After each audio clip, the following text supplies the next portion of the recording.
sangat menarik. Nah, di episode ini topik yang kita bahas yaitu mengenai peran advokat dalam kehidupan. Yang mana masih pada bingung nih, apa sih advokat itu?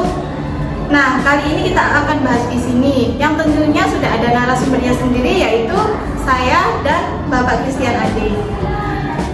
Beliau ini adalah dosen Fakultas Hukum Unikama. Halo Pak, bagaimana kabarnya? Ya, sehat selalu Pak. Sebelum kita membahas mengenai peranan advokat, yang dimaksud dengan advokat sendiri itu seperti apa ya Pak?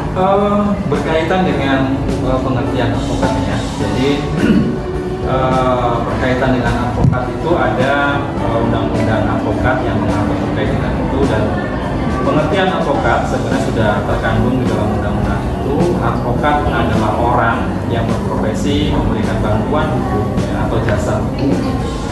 Nah, di sana dikatakan bahwa bantuan itu dapat dilakukan di dalam maupun di luar pengadilan, yang tentunya berdasarkan atas peraturan perundang-undangan.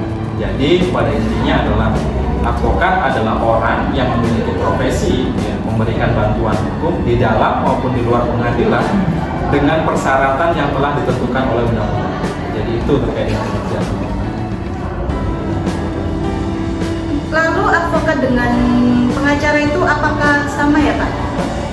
Terkait dengan advokat dan pengacara, memang sebelum adanya undang-undang 18/2003 tentang advokat itu ada perbedaan makna atau pengertian terkait dengan advokat dan pengacara praktek. Jadi kalau berbicara tentang advokat, ya, saya langsung kepada perbedaannya ya. Jadi karena tadi berbeda. Kalau advokat itu ya sebelum diberlakukannya Undang-Undang Nomor 18/2003, dia adalah orang yang berprofesi memberikan bantuan hukum ya, di seluruh wilayah Indonesia. Jadi dia tidak terbatas pada area tertentu. Nah, tetapi berkaitan dengan pengacara praktek, dia hanya berada pada lingkup pengadilan tertentu.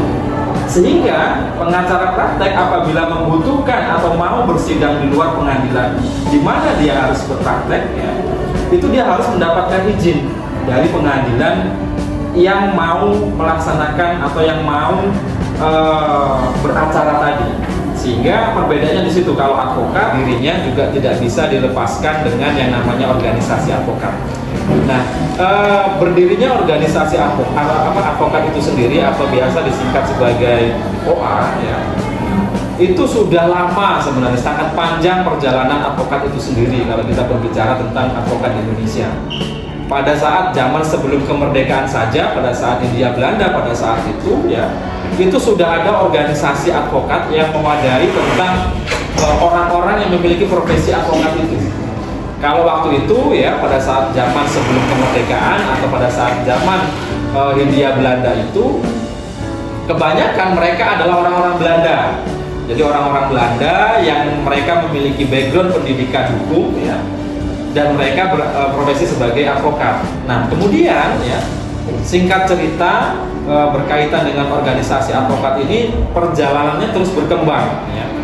Sehingga pada saat itu setelah Indonesia merdeka ya, di sana ada beberapa organisasi yang tumbuh, dan kemudian singkat cerita pada endingnya muncullah yang namanya Peradi ya. Ada Peradi sebagai wadah ya, organisasi advokat. Jadi di sana Peradi ini adalah organisasi advokat sebagai wadah di mana rekan-rekan advokat itu bernaung begitu. Jadi segala sesuatu berkaitan dengan advokat itu kaitannya itu dengan organisasi advokat itu, mulai dari bagaimana mencetak advokat ya, advokat harus disumpah dan sebagainya, itu dilaksanakan oleh organisasi advokat. Dan kemudian berkaitan juga dengan kode etik. Jadi advokat sendiri itu secara profesi kita memiliki kode etik ya, kode etik itu yang kemudian diatur oleh organisasi advokat itu. Jadi begitu. Sangat panjang kalau kita berbicara tentang sejarah advokat. Cuman pada intinya ya, pada saat ini ya, setelah adanya undang-undang advokat itu, advokat sekarang ya, ada organisasi yang namanya Peradi ya, Perhimpunan Advokat Indonesia, yang menjadi wadah bagi para advokat di Indonesia. Dan masih banyak lagi ya, selain Pradi itu juga masih banyak berkaitan dengan organisasi advokat ini. Masih banyak yang lain ya, ada IKADIN, ada AI dan lain sebagainya. Cuman saya sendiri ya, kebetulan saya sebagai pengacara juga, saya bernaung di bawah organisasi Pradi. Gitu Mbak.